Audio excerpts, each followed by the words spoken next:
Hi, here we are on the eve of Frankenstorm, and everybody was so worried if I was prepared and safe, and here I am living in New York City, and I'm making this video. Maybe it's one of my final communications actually to the outside world, but I wanted to talk about the ways in which I was prepared so you could at least rest easy knowing I'm doing everything I can to survive this potentially horrific monster storm, the Frankenstorm.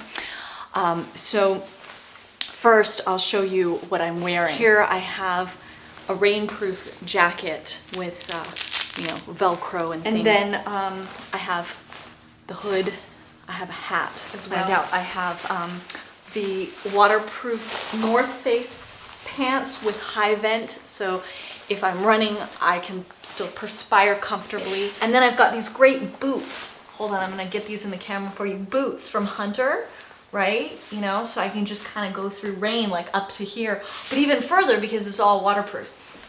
And then I thought, well, if something really horrible happens to me, maybe I'm knocked unconscious, right? My clothing needs to send a message. So here I am wearing my USC sweatshirt, and what this says to people, A, is if they're alums, they'll take better care of me, but that's a little rare on the East Coast.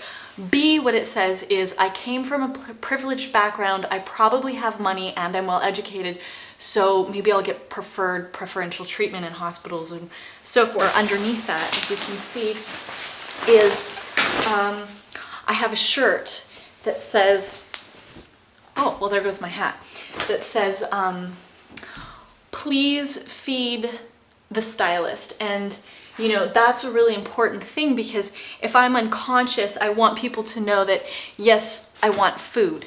So, and I'm a stylist, it tells them my position, it tells them I'm an artist, it tells them I do things creatively. I'm not a manual labor person. I'm not gonna, carry people through windstorms. Okay, so now on to what I actually have. As far as preparedness, I was reading this article, it was amazing, on Natural News, and it just put the fear of God into me because, do you have enough water? Stores are sold out of essential and non-essential items. You will need a minimum of 2 gallons of water per day per person. Okay, so I filled up an extra pitcher that I have with some water here. I've got some bottled water as well. Make sure you have a home water filter. I do, I have a Brita. Okay, is your immune system ready? I also, in case the people panic, which is apparently a concern in this article, I also have Chill Pill Aromatherapy Room Spray. So I think that's going to be great in case somebody in the building panics, I just spray it at them, or I panic, I sprayed it myself. Do you have a way to defend yourself in case of looters who might start going door to door demanding money, jewelry, and anything else they want? So the first thing I did was I created this sign for my door. Now, if that doesn't work, he says, to get a gun, and if you can't legally own a gun, get Bear pepper spray. Well, again, New York City. So I thought I would create my own self-defense system, sort of a novel, interesting combination of a can of hairspray and, one of these candle lighters, the long kind. And so I figure if I just spray this at the same time of lighting this, I create like a flamethrower effect. So that would be awesome.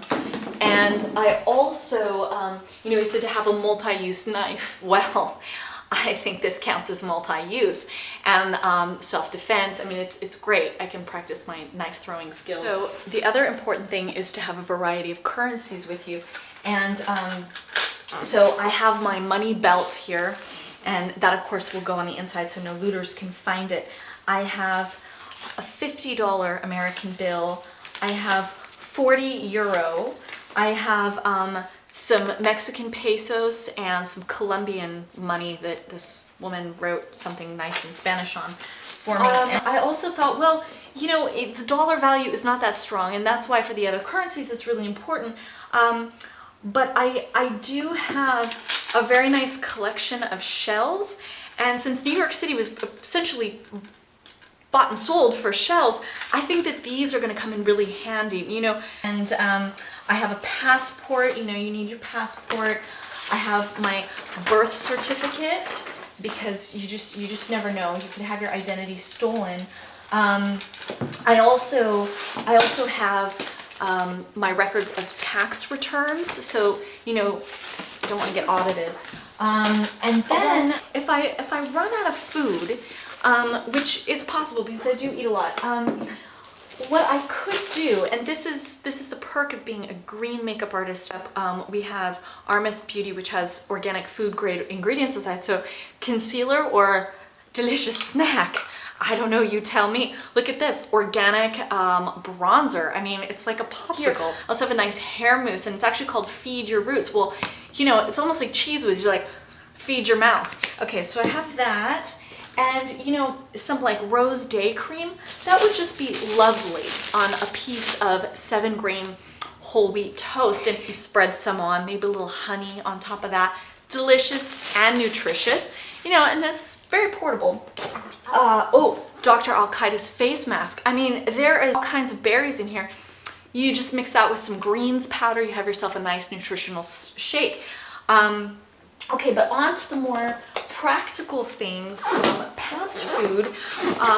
Obviously, I have the pen flashlight. This is going to be very important. I have some tape, a hammer.